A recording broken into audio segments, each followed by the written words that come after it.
Isay po hindi ang first time na makakaboto sa automated. Ini naka-yellow, first time mo bibi o dati ka nang nagboboto? Dati, kanina, boto ka na. Yang looking lang kaya. Una ako, first time voter. So, halos gabos po kita. Halos gabos po kita, naka-experience na. Pero hindi po kayang nasa atubangan nindo. Ibang-iba na po siya kadtong dating ginagamit ta. Kung kadto po na oobserbahan po nindo sa eskwelahan, iba pong time na nai-stress ang teacher kasi lalo na sitong pinakainot po baga na pag-automated machine na dengayo ninda na po si procedure. Pero po iniyo pong nasa atubangan na ni user-friendly na po siya. Kung sa cellphone, user-friendly po siya. And karoon na din po siya cellphone. Kasi ining screen pong ini, mahihilig po nindo digdisi na og nindong balota. In 15 seconds, pwede po nindo siyang check-on kung iyo talaga to si balotang nila og nindo. And then, may luluwas po siyang resibo na sadit. So, duwang klase na po kita na ma-review kang sa tuyang pigbotohan. I-view sa screen, and then may resibo po. Pero dahil po ito pwede darahon. Ihuhulog ta po digdi sa sadit na barabalota din. Ballot box. So, in the meantime, magkaigwa muna po kita ng diit na voters information education. Ano po? So, ini po, ang topic na po mo niyan, manunungod sa statistics. Pakulang kang San Fernando, pati kang Pilipinas. Piraman daw ngayon ang butante sa buong Pilipinas. Tabaka, digdibaga ngayon sa grupong ini, may nag-aapensyon maging senador, maging presidente. So, kumpyuto na po nindo kung pirang gagastoso nindo kung kamo magdalagan. So, i-discuss po yan. Piraman da ako ang satuyang bubutuhan na mga posisyon. Kasi ngunyan po baga ang election ta, national and local. Ano da ang mga posisyon na dapat ang butuhan? Ano ngayon? Kaibanan ang presidente, ang vice-presidente. And then ano ngayon? Kaibanan ang mga barangay, punong barangay sa kabarangay kagawad. So dapat po maalaman ta. Tapos, sisay po da ang dapat na magburoto. So at yan po may i-discuss na po yan. Nahilig po nito ang taas dahil so, tanong ko na lang po nindo ko, tsagaan na lang nindo po ako. So, sa buong Pilipinas po dahil ko kita ng 68,697,596 na botante. Entire Philippines. Pero hindi po sa San Fernando, igwa lang kita ng 24,196 na botante. And then, ang established precincts na po sa buong Pilipinas, 438,502. Hindi po sa San Fernando, igualang po kita ng 158. Meaning to say, iyan 158, ang kada sarong presinto kayan may 200 na butante. Iyo po iyan. And then, iyan 200 na butante kada presinto, tigka-cluster po iyan. Tig-grupo-grupo. So, ang dapat po sa lampang sarong cluster, dahil malagpas ni 1,000 na butante. So, hindi po sa San Fernando, ikaw lang po kitang 36 na clustered precincts. Meaning to say, sa San Fernando po, ang maabot na araw kani, 36, iniman po 36, na i-distribute sa iba-ibang eskwelahan. Igdi po sa Bibiron, igwa po igdi ni registered voters na 1,896. So, po 1,896, isa'y nagdadako, pero ang dapat cluster 80. Pero sabi ko baga ang cluster, ay ka nag-compute pa talaga secretary. Secretary kaya. Ang sarong cluster, dapat may malagpas sa 1,000. O di pero dapat duwa lang. So duwa po, ang maabot hindi sa eskwelahan, duwa, sarong kani sa kasarong kani. Kasi 1,800 plus lang po ang butante tading iyo. So yan. And then, ang voting centers na po baga digdi elementary ano. So, ang barangay na po 22. Pero ang voting centers po kang San Fernando, 19 lang. Kasi unlike Bibiron, may elementary ka mo, put mo may elementary, pero kumbaga kaya may apat na poblasyon na barangay na saro lang sa indang voting center or eskwelahan. Itong San Fernando Central School, si Bonifacio, Benavista, then Pilar sa Rizal. So, kaya po 19 lang ang voting centers na po dito. Ang national election po ay ang election na po is May 12, 2025. So ang apon po kaya national and local elections and farm parliamentary elections kasi iba po kita ni kasabay na election din duman sa Muslim area, sa Mindanao area. Ano po?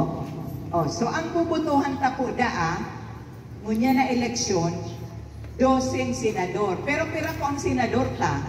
24. So may natatada po kaya yan, ang apod po kaya rotational scheme. May natatadang 12, ang bobotohan si bakanting 12. Next election 2028, itong natada mo niyan, iyon naman ang mababakante, ang mawawalat naman si botohan tangon niya na 12. Araw po yan kan, kasi para na permintigwang nawawalat. So yun po, so 12. Tano ta kay puhantang maaraman na 12, kasi sabi po kaso bago ni Sir M, dahil po kita pwede mag-overvote. Kung 13 ang binotohan tang senador, dahil na po yan bibilangon kang machine. Dahil niya po babasahon.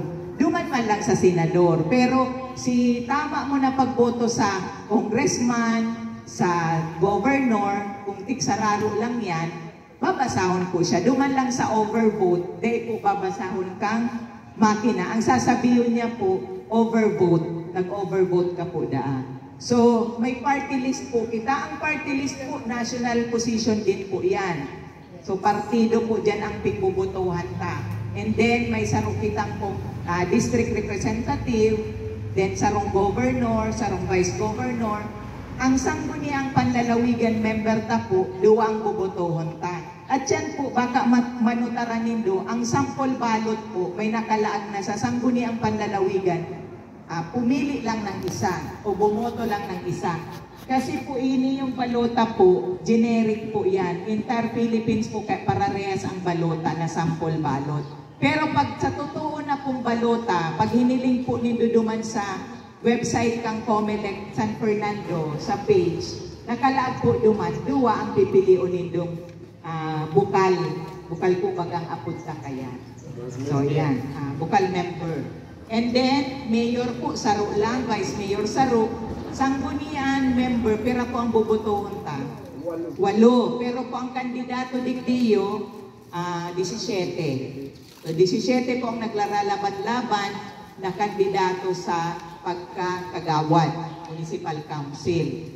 Sa mayor po, head-to-head po, parehas babae ang malaban. Sa vice mayor din po, lalaki sa kababae, parehas incumbent. Sa second district po, parehas din incumbent ang naglalaban, one-on-one din po. Sarong mayor po dito sa San Fernando, sarong incumbent po muna na governor. Yun po ang malaban. So yun po yan ang mga kandidato ta. So dahil po kita mag-exceed, dahil kita mag-overvote para po basahon kang makina.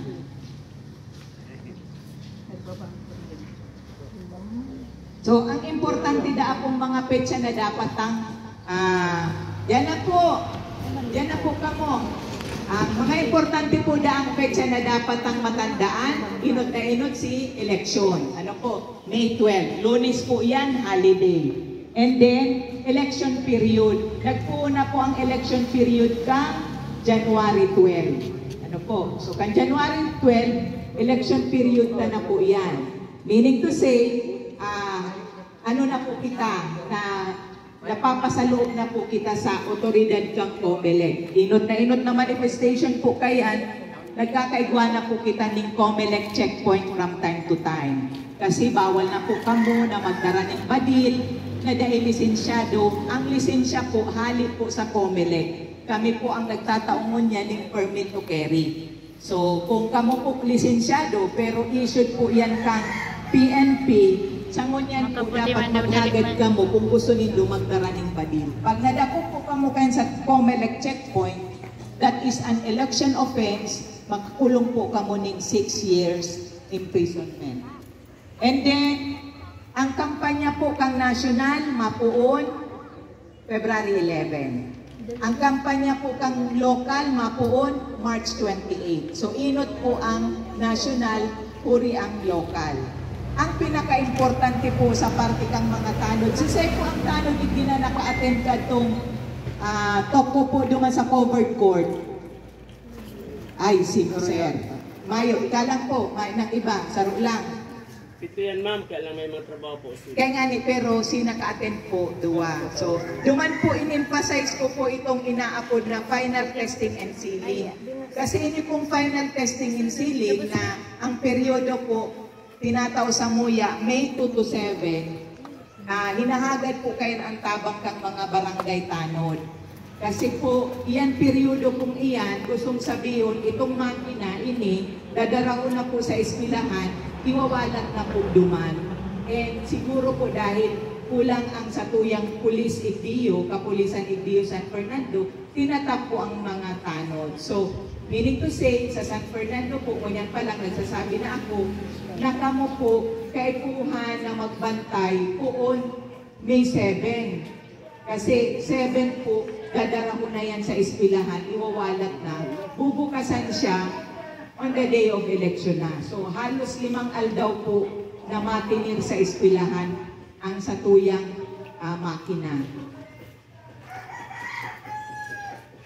So isay po da ang guwapa. Ang borotohan ka po mo niya, naglawig, naglaba. So dati po, hanggang alas 3 lang. Ngunyan po in-extender kang Comelec hanggang alas 7 ng banggi. So 7 to 7 po ang burutuhan mo niyan. Aram kaya kang Comelec, sa kakaskasi kaniyong makinang iniyo, kaya niyang mag-transmit tulos after kang 7 o'clock. So daiman kaipuhan na kada pulong oras para sa pagbilang kasi automated po kita ngunyan. So, kaskas po yan. So, pwede mga May 14, aram ta na po konsenda na ipiyo sa San Fernando. So, and then ang saro po sa piglaag po na bagong innovation kang Comelec, itong inaapod po na early voting hours. Ang gustong sabihin po kang early voting hours, ang mga PWD, senior citizens sa pregnant women, pwede po sila magboto ng alas 5 ng amay hanggang alas 7 ng amay. So 5 to 7, bukas na po kayan ang eskwelahan, bukas na ang presinto, si mga nanay, si mga PWD, si mga bados, pwede na po sinda kung gusto po ninda na magboto na, dahil na makaiba duman sa surusuan. Pwede na po sila magboto sa oras na yan. Pero, dahil man po nangangahulugan, na kung dahil sila ka mag-avail, dahil na sila pwede magboto duman sa 7 to 7. Pwede pa din po. Tinatawan lang sila ni, ang apod ka ni sila ang mga desisyon para sa sadiri nila. Na kung gusto na po nila magboto sa aldaw asin sa oras na ito. So, sesay po na ang dapat magboroto. Gabos po kita digdi na sa atubangan ko, registered voters. Okay. So, ang yaong po sa lay, dapat po registered voters ka mo para ka mo makaboto.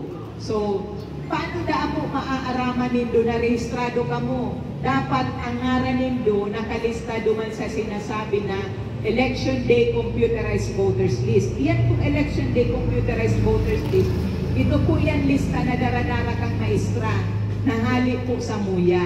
So dapat yaon duman singaran nindo. Ano po, para kamo pabutuhon. Alagad, maski yaon duman singaran nindo, igwa po na mga pagkakataon na dai po kamo papabutuhon kang maestra. Ano po itong mga rason na to? Nayaon man nga ko digdi, ano daw nga tadi nga ko pinabuto. Saro po kayan, itong igwa po ng court order na dapat i-exclude ka mo sa lista. Igwa po kaya ni peryodo ang law, ang lay, na maski ka po butante, pero may nag-question po sa imong pagka-butante, pinailan ka po ng case, petition for exclusion sa court, And then nag-render po ng court order, decision, final order ang court na di ka po pwede